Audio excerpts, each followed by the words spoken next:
Hi everybody. I'd like to show you in this video some stuff about my new product Monochrome for DAZ Studio. Monochrome is a product that enables you to render in black and white. Not only render in black and white, but light it so it looks really great in black and white. It's very exciting. My name's Colm Jackson. I'm a 3D content creator for DAZ, and I'm here in Greystones in Ireland. It's a bit of a misty day, but it's a beautiful day. But we're going to go back to the house, fire up the computer, fire up DAZ Studio, and take a look at Monochrome. So come back with me now.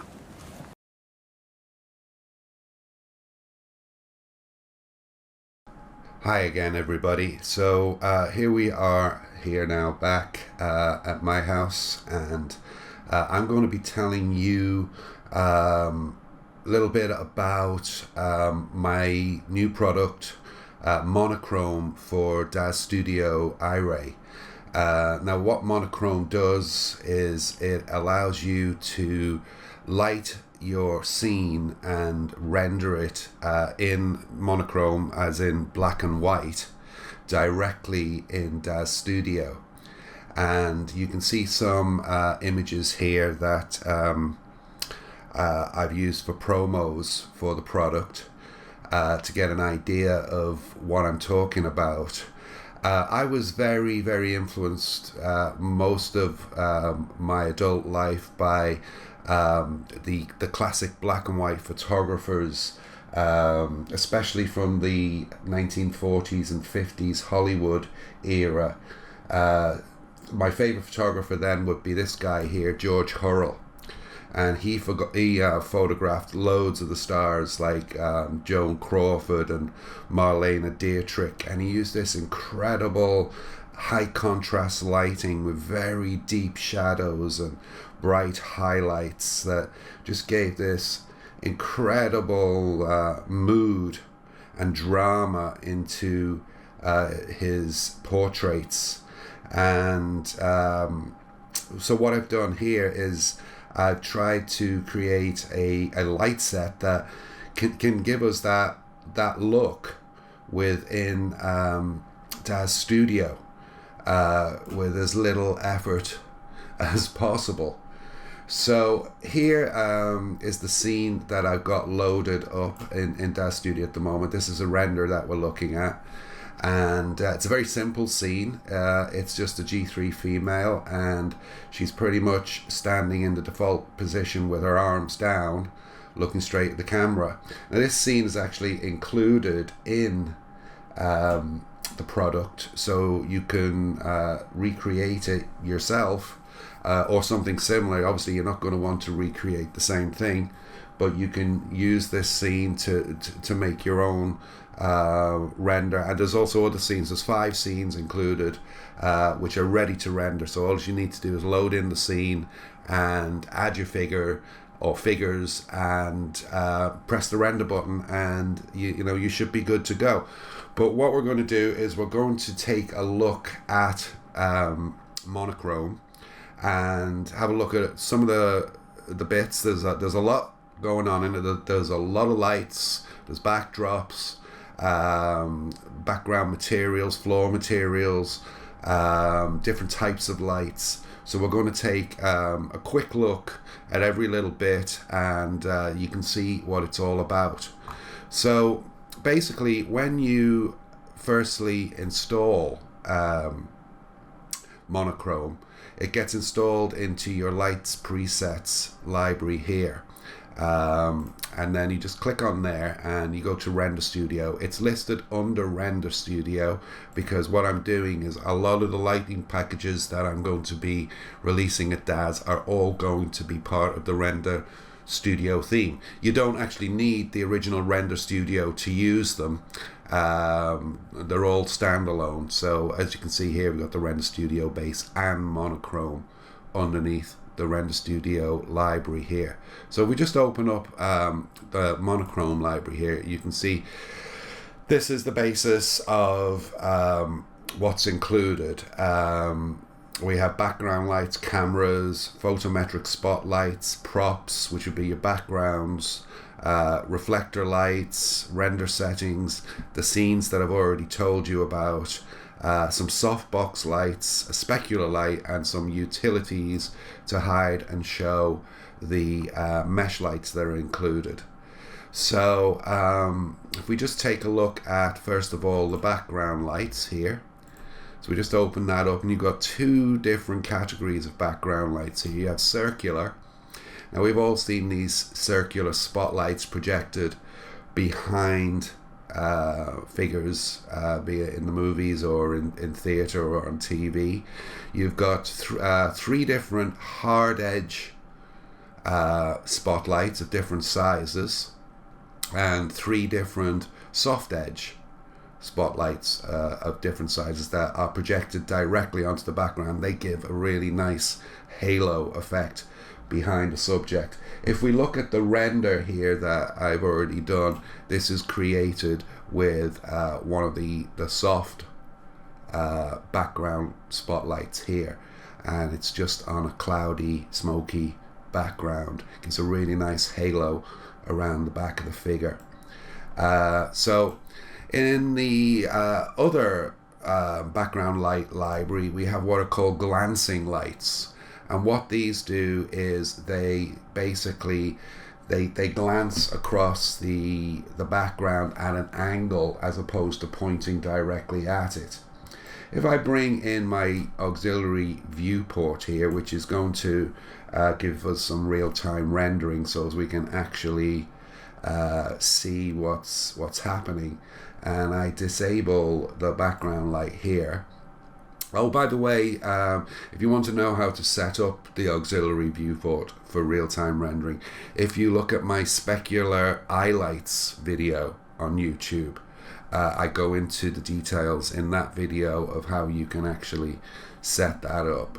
So if we say we load this background light here into the scene, I just want to show you as well that if you hold down the control key on your keyboard and double click, you get an option box, and basically what this does is it allows you to load the light without taking out any of the other lights in the scene. For some reason, even if I right click on the file here and use merge into scene, which is what you're supposed to be able to do, it does take out other lights and replaces them with the light that I've selected. So what you'll have to do is you have to hold down the control key, double click, and you will get this light preset load options box. Now when you first load it, if you haven't used it before, it may not have this check mark here selected, so you're going to want to click that one, and what you have here is the label, the name of the light. You're going to want to click that, and if you go to your preferences dialog here and just set preferred options on accept, it'll give you the same box each time with this add action already check marked, so you can actually select it to replace all or replace selected. So we're going to use add, and then we're just going to accept, and then the background light, as you can see, is now loaded in and it's rendered. So this is a soft glancing light. It's glancing from the hour left of the scene down across the backdrop, gives a nice kind of dimension to the background, makes the figure really, really stand out. So there you have the background lights. There's 6 of these glancing lights altogether. Some are hard edge, some are smaller soft edge, and some are very wide soft edge. Now we also have a massive selection of camera angles.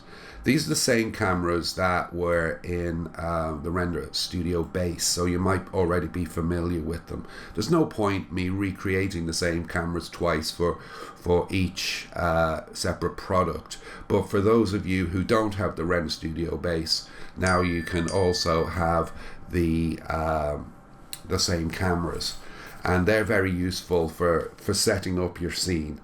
and getting the right camera angle. You may not actually use the exact angle that is included here in these presets, but they'll give you a starting point. And the great thing about them is that where you have, say here, the wide angle or the full body camera here, if you imagine it as a real camera, the focal length is set to around 50 millimeter or 35 to 50 millimeter, which is perfect for full length shots. But if you were to use that same focal length on a Head and Shoulders portrait, the head itself, or the figure itself, would be a little bit distorted and kind of fisheye looking. So if you are going to, say, render a portrait, start off using one of the portrait settings, like the Head and Shoulders camera or the upper body camera, because the focal length is set more like 120, 130 millimeters, which basically compresses the view and avoids that distortion. It's exactly the same in a real camera. So that's really what you should be using. You also have some ground cameras here. These are great for when your figure is sitting on the ground or lying on the ground. And then you have cameras looking up from below or looking down from above from various sides of the view. These are great for, giving some real dynamics and some drama into your renders. So that's the cameras. Now, one of the main parts of monochrome is the photometric spotlights. These are real spotlights as opposed to the mesh lights that we'll get into later, which are geometric meshes that are projecting or emitting light onto the scene. So what we have here is we have a selection of photometric spotlights. We have hard spotlights, soft spotlights, we have some fill lights, we have side lights, rim lights, hard rim lights and soft rim lights. Obviously I can't load them all up in this video, it would take far too long. So what we're going to do is we're just going to have a look at a few. So here in the hard spotlights, the difference between the hard spotlights and the soft spotlights is the shadow. If you can see here, the shadow on the figure has a very defined hard edge, whereas if you look at the soft spotlights, it has a much softer edge. So that's the difference between hard and soft spotlights. So what we're going to do is we're going to load up one of these lights, but before we do that, I just want to show you that we have a left hard spotlight and a right hard spotlight. That's obvious, but we also have this hard spotlight here, which ends in the letter C, which is in brackets. Now what that means is that it's attached to a controller prop. So instead of moving the light around the scene, you're going to actually move or rotate the controller prop, and this will in turn move the light. So if we take out the spotlight here, the main spotlight that is lighting our figure, we should see now that she's pretty much in darkness, and we load in the monochrome hard spotlight C, again holding down the shift key and double clicking. We now have the light loaded, but if you look here, this is the light. It's comes up in the scene view as controller, and if we open that up, you can see that the hard spotlight here is attached to this controller prop. So with the controller selected, and we go to the parameters tab, we're going to use the Y rotate dial to rotate the light around the scene. Now, as you can see in the rendered image here, it's directly in the center of the scene, and it's projecting from above the figure down onto the figure right in the center. That's quite nice, but it's not something you would use on an everyday basis. So if we rotate the controller prop to something like let's say minus 45 degrees there, minus 45, there we go, it's approximately it. We can now see that we're getting some nice modeling around the eye, around the figure. You can see that we have the shadows projected here from the nose and the eye and down across the body, as opposed to right in the center of the body and the face. So if we look at our perspective view here, we actually get an idea of where this light is in the scene. So you see that there? That's our light. No, sorry, that's the specular light. Excuse me. So here's our controller prop. Here's our hard spotlight. There we go. Now it's actually shining right down on the figure, approximately 45 degrees onto the figure. Now if I turn that back again, just select the controller prop, don't turn the light. You can turn the light, but for this exercise we're going to stick to the rules and just turn the controller prop. So if we set that back to 0, you can see now, just by turning the controller prop, which is actually here in our head, it's a little sphere, you can see that we're back in the center again. So you can use the Y rotate on the controller prop to move the light all the way around the figure, and you can also use the X rotate to move it up and down. So you can get that kind of real scary film noir, what do they call them, the lady who femme fatale, who might, you know, be carrying a gun and ready to shoot you any time. So there we have the hard spotlights. So what we'll go on to next is the hard spot rim lights. Now I'll just turn off or delete this hard spotlight here, just to show you the effect of the rim lights a little better. We've got 6 different rim lights. 2 are from the left and 2 are from the right.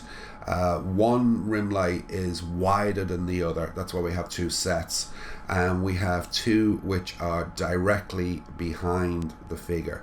So if we just double click on this, select it here and click accept, we should get, there we go.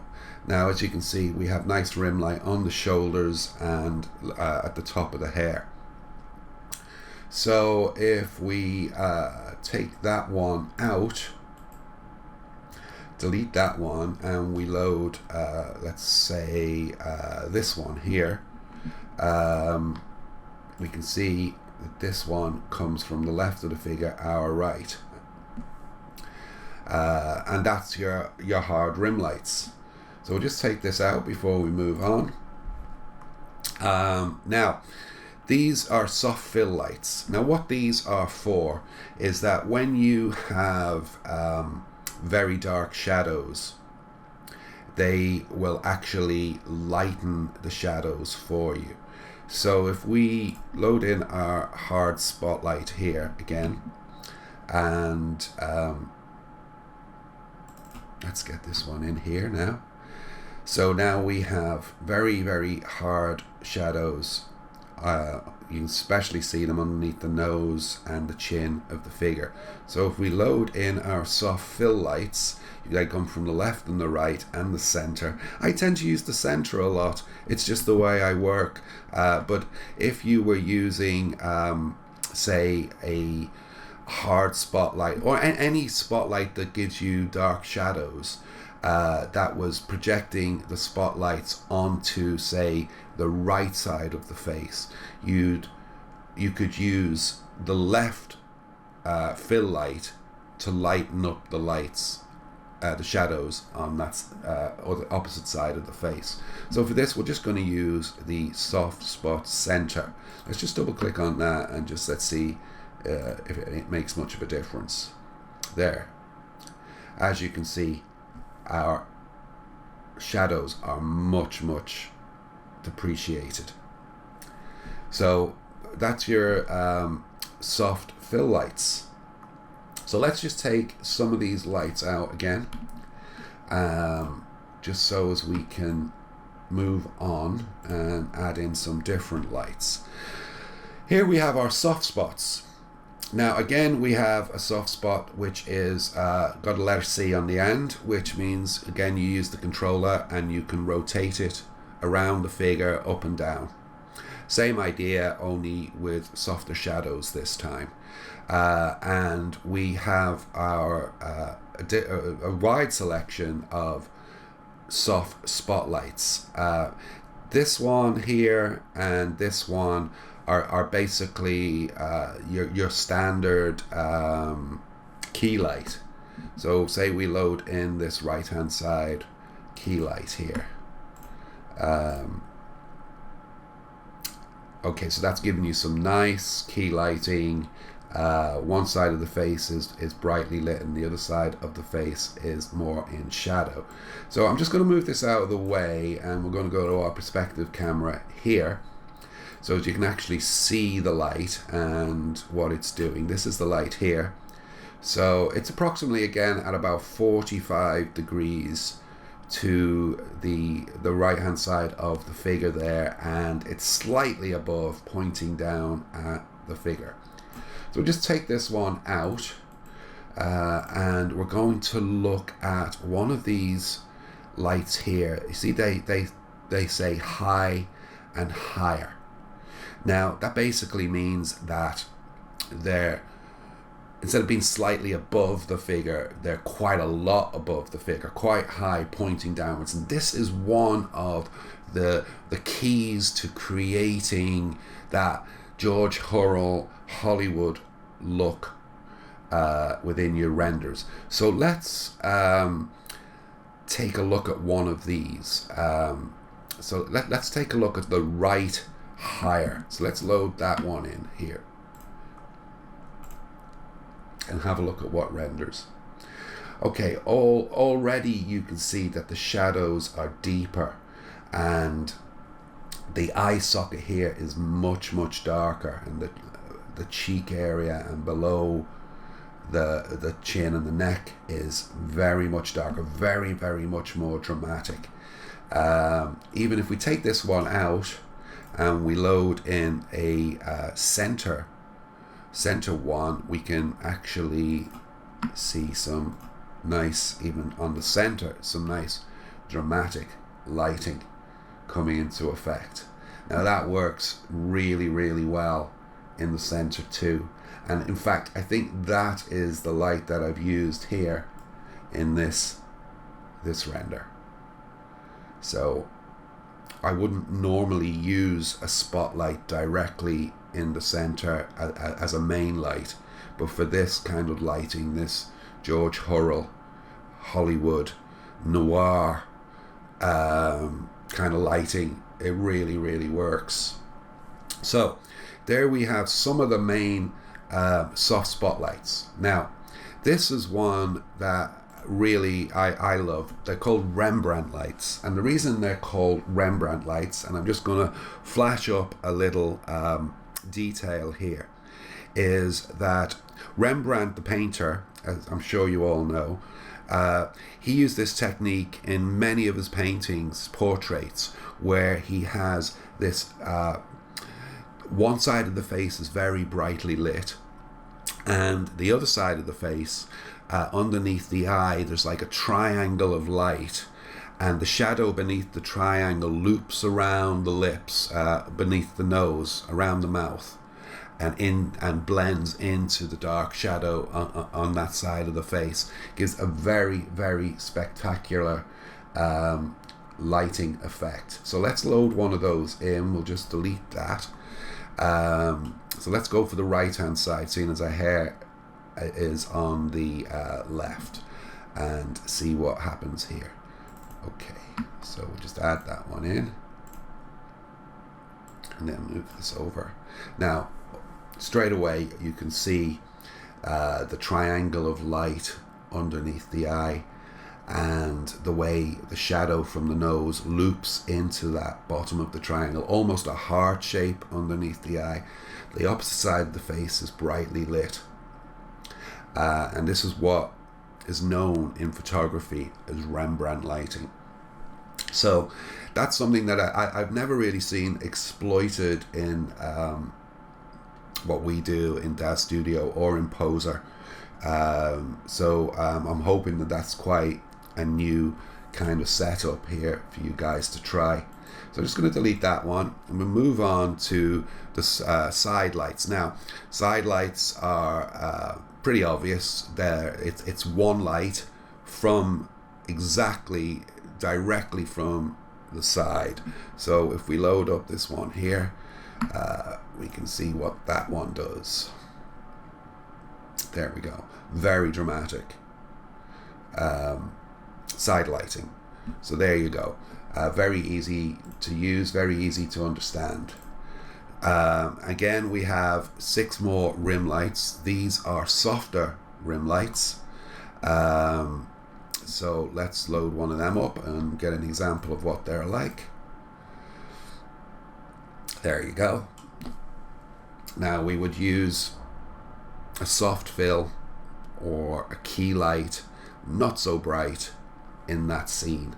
And I just want to show you, while we're talking about brightness and intensity, here on the we'll use the rim light as an example. If you go to your lights tab here, the intensity is controlled by this dial here called Luminous Flux. Don't use this, well, you can use this dial here, but this one has much more control. But something you will notice is the actual value is very, very high. This is set at 150,000. So if I add a 0 to that, we should see that the rim light is much, much brighter just by adding 1 0. So if I take away that 0 and another 0, you can see that it will be much darker and less intense. So when you're changing on your photometric lights, this doesn't apply to mesh lights, it's a different technique for mesh lights, but when you're changing the intensity on your photometric lights, always use the luminous flux.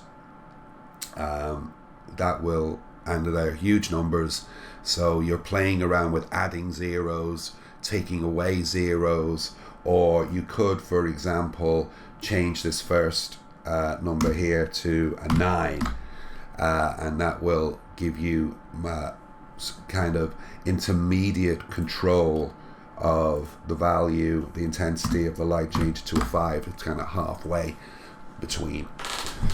So that's your rim lights and your intensity. So here in the props folder, we have the 2 background props. We have a background prop which is a floor and wall. So it's the floor and it's the wall of basically a studio setup. Now we have 2 of these. They're both identical apart from the second one here. It has, you should be able to see that it has like a baseboard. Now that's not important, but it can be useful in full length shots for making a dividing line between the background and the floor. And I've included a lot of textures and materials for the floor the wall, and also the baseboard. So you can get different wood. I've got different wood materials, different concrete materials. So there's going to be something there that'll give you a nice dividing line in full length shots if you want to use that. So we have our materials for the backgrounds and the baseboard here. We have a lot of textured backgrounds here. These are different to the kind of backgrounds that I made for Render Studio, the base. These, I think, are a little bit more artistic, and they go very well with the background lights of monochrome, and give a really, really nice effect. You've got from kind of bokeh effects to light rays, to drapes, smoke, to kind of avant-garde kind of backgrounds, to simple rough paper. You won't really see this in the preview, kind of rough paper backdrops. You also have a set of matte backgrounds, and you can use these on the floors too. Basically various shades of grey. But one thing I will point out is that one of the scenes that is included in monochrome has this emissive background material on the background, and what that is it's turned the background into a light. So it's basically a very bright light projected right behind your figure, and it gives a great effect. I can just quickly show you here. This is the image I'm talking about, and the white all here in the image is the background, and it's very bright, a very bright light material that's on the background. So it's an emissive material, and the way it like projects out here onto the floor, I think it is really stunning. So I've included that for you to play around. You've got this entire scene, obviously minus the figure, the clothes and the hair, that you can load in. And as you can see here, the camera is at a very, very low point, totally exaggerating the length of the figure herself. So then we have, as I explained earlier, that baseboard that cuts between the floor and the background. You have different materials here, different wood materials and different concrete materials that you can add to it. And then we have the floor materials, various wood textures. These are really nice tiled wood textures. You can hardly tell that they're tiled all once they're loaded up. We have some metal plate tile textures here, which are really, really nice. They give like an authentic, almost studio set type feel. And some concrete, dirty concrete, and poured concrete, and some stone here, and these you can all use on you can use on all your floors.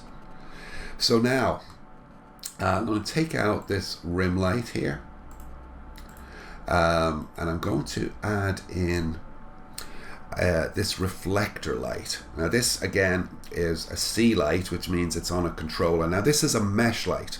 It's not a photometric spotlight, and it's just something that I was playing around with, and I think it gives a very different kind of quality of light. So that's it loaded right in at the center there. So again, if there's our light here. It's called the Sphere Reflector Light. We click on the controller, go to parameters, and we rotate it, let's say again 45 degrees to our left. We get a nice idea of what it can do. So again, it gives a different kind of texture and feel to the light itself. Just give you a quick look at what that light actually looks like. This is it here, and if you can, I don't know whether you can see, yes, you can see that there, that it actually has a light bulb inside, or it's actually a sphere that's simulating a light bulb. This is actually what is creating the light, and depending on what color you make the background, the casing of the light, it will affect the quality of the light and what it actually does. So that's the sphere reflector light. So let's get out of there, and then we're going to move on to render settings. So here in render settings we have our low contrast render settings, which is basically what we're using at the moment. So you have three different qualities of render setting. You have your draft quality, you have your medium quality, and your very high quality. Now your draft quality you can use for very quick renders. When you're building your scene, there's no point waiting 10 minutes, half an hour, or an hour for a render when you can basically see what you need to see within a minute or so. So, you know, this can be a very useful render setting. And you have your medium quality, which is very good quality, but not quite as good as the high quality here. And the same goes, we have a high contrast setup. This is a very black and white, and you might find that you need to turn down your main light intensity a little bit with this. It's very hard contrast, which you would get with black and white film back in the day. And then we have some vignettes. These are nice for creating that kind of black halo or darker halo around the edge of the render, or in some cases a lighter halo. Here's a good example here of the lighter vignette halo. You can see it here, how it's given this really nice frame, and it draws the viewer into what they're supposed to be looking at in the render itself. So that's the vignettes. Now we have we also have bloom. This is the same as was in the Render Studio base. I prefer the 7K bloom setting. Now what bloom does, if you don't know, is it takes certain parts of the highlight area and it puts like a glow around them, and it's very cinematic effect, and it can be really nice effect. Doesn't work with everything, but when it does work, it's really nice. You can try your renders with bloom. If you don't like it, you can easily turn the bloom off by using this icon here. So that's our render settings. So now we have our 5 scenes. These are ready to render scenes. Here again we can see Our Lady here with the vignette, and some nice hair there by Gold Tassel.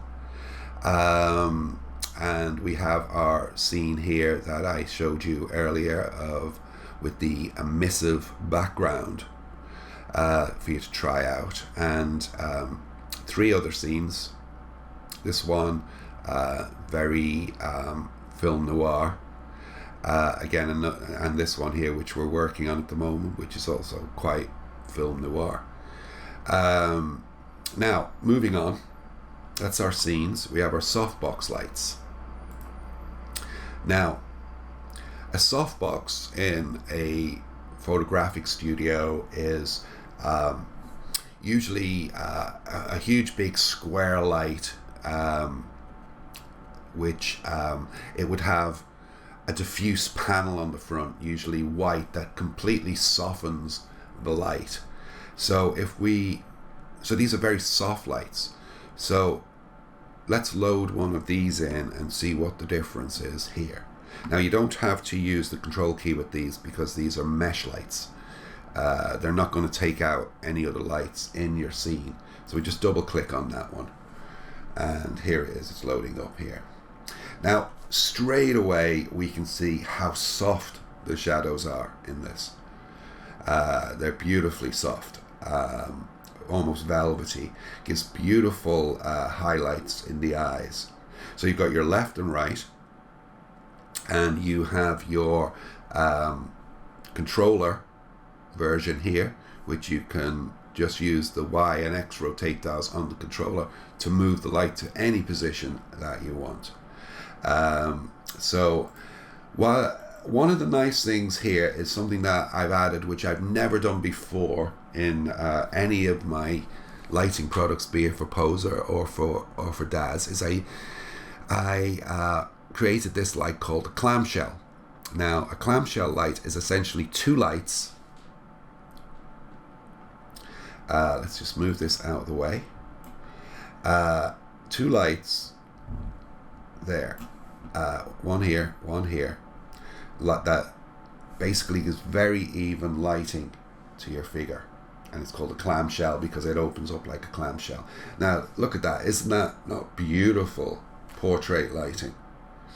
Now, one thing I like to do with the clamshell light, now these are also, don't forget, on the controller. They have a controller here. So there you can see there's the clamshell top and the clamshell bottom, and the controller controls both. So you can Y rotate, X rotate, like so. Wow, look at the eyes in that. So one thing I like to do is I like to use the Z rotate on this, or if you're British or Irish, that would be Z rotate. And if you just change it to the Z rotate to 90 degrees, the lights turn on their side and you get this beautiful double highlight in each eye. Let's just pull into that and have a closer look. Let's give it a second to render. I think that is beautiful portrait lighting. So that's your clamshell lighting, totally new to our CGI rendering world that we have here. So now we have, what's left are hair lights. These are also mesh lights. So if we load in this left hair light here, again, we don't have to use the control key. There we have some nice hair light now, which basically helps the figure stand out from the background. That's it for the main lights. So now we're just going to quickly go on to the specular light. We have two specular lights this time. We have the standard one that we had in Render Studio, only this is an advanced version. It's slightly different to the one that was in the Render Studio base. And we also have one that is attached to a controller prop. So you basically rotate the controller to maneuver the light into the position that you want. So it's basically always facing the figure. So you're going to get your highlights in your eyes. So if we just turn off this specular light that we have at the moment, and we turn off our clamshell lights, so we have no main lighting in the scene, and we load in the specular light with the controller, we can straight away see that it's shining directly into the eyes. Doesn't give a great effect when it's direct in the eyes. So what we need to do is we need to select, this one is actually called a specular controller, and we're going to Y rotate that.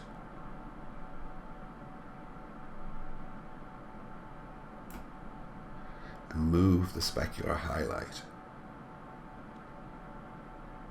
There. That's much better. So bear in mind, we don't have any main lights on the figure. This is just to show you the manipulation of the specular lighting. So we can go even further than that, I would imagine. And you can actually see in the preview where the highlight is going to land. Now, of course, it's turned far too much to the right hand side of the figure. Now we're only getting it in one eye, but you get the idea of how to use this. Of course, you can also use the X rotate to move it up and down. See, you can see that even in the preview. So there we have it. That's monochrome. So I hope that you learned something from my tutorial. I hope that you like my product. I hope that you'll go to my store at Daz3D, which is www.daz3d.com/Colm-Jackson, where you can see all my products that are available at Daz. Take a look at them, and hopefully if there's anything you like, you'll make a purchase. So until the next time, don't forget, check out my Facebook page, and if you haven't liked it already, like it, because I do lots of little tips on that page, so you're going to learn a little bit more as well. And subscribe to my YouTube channel, that way you'll be notified each time I have a new video. I'd like to thank you all, and hope you have a wonderful time rendering, and that's goodbye from me. Cheers. Bye.